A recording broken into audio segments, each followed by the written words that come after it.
Good morning, gentlemen. It's terrific to see you here. Thank you for your willingness to serve the country, and these are three important commands that await you. Admiral Gortney, I wanted to turn to you initially, and thank you for taking the time to visit with me earlier this week.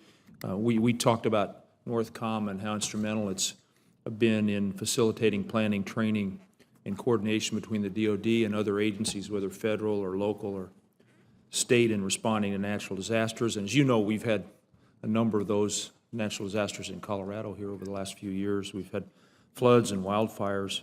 The losses we suffered surely would have been greater if not for the work done before, during, and after those disasters by NORTHCOM, the National Guard, active duty units, and as I alluded to, the Forest Service and many other officials.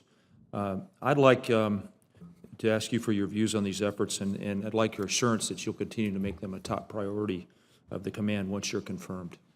Yes, sir. I've found in my career that soldiers, sailors, airmen, Marines, active and reserve and from the Guard, find no greater enjoyment than to help the American people in their time of need in these defense support to civil authorities. I think the work that the National Guard and the active have done before your fires and then during the execution and then in preparations for anything that might come in the future is outstanding, and I'll continue to support that effort. Thank you for that assurance, and I know we've really upgraded the communication that we've seen, and yet there's more we can do, and I know we're up to the task. Let me turn to NORTHCOM more broadly and its mission. What do you consider to be the greatest threat to the United States? The threat to the United States in my current capacity, and then if confirmed at NORTHCOM, I think the greatest threat that we have is the cyber threat to our critical infrastructure, to our power grid, to our banking system. That I see is that greatest threat, and the job of NORTHCOM is to handle the physical consequences of that particular threat. As per your conversation with Senator Reid, I think we can't right now do enough when it comes to cybersecurity. Let me turn to General Votel. As you're aware, Congress has expressed concern recently with what is seen by many as a lack of sufficient justification for budget requests in recent years, especially in light of the significant budget increases for SOF over the past decade.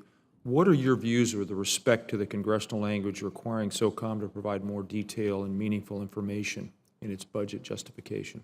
Senator, I absolutely agree that we should be able to defend our requests, and if confirmed, I look forward to working with the committee to ensure that they understand what the SOF force is required and why we need it.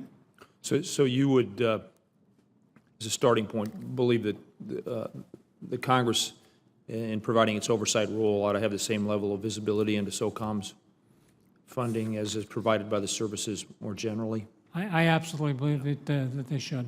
Yeah. Thank you for that assurance. Gentlemen, let's turn to sequestration, if we could, in turn. It looms.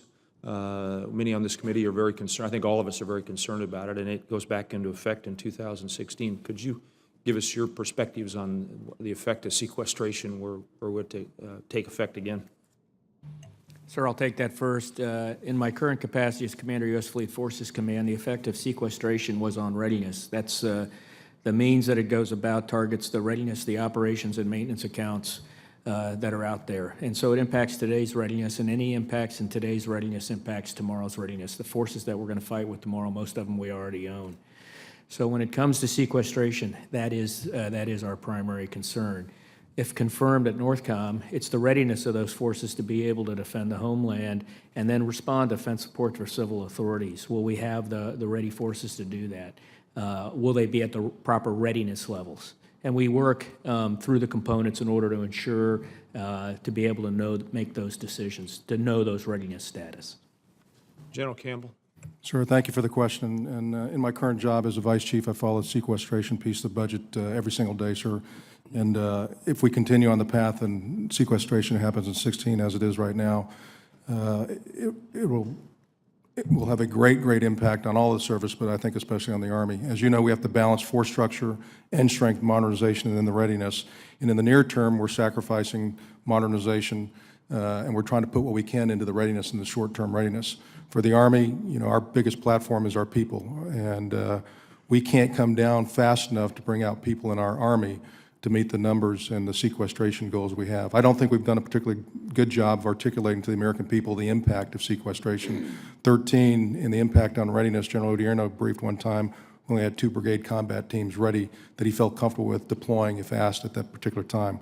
We have since worked very hard on the short-term readiness and put any additional monies we have into that short-term readiness, but again, at the expense of our modernization accounts as we move forward.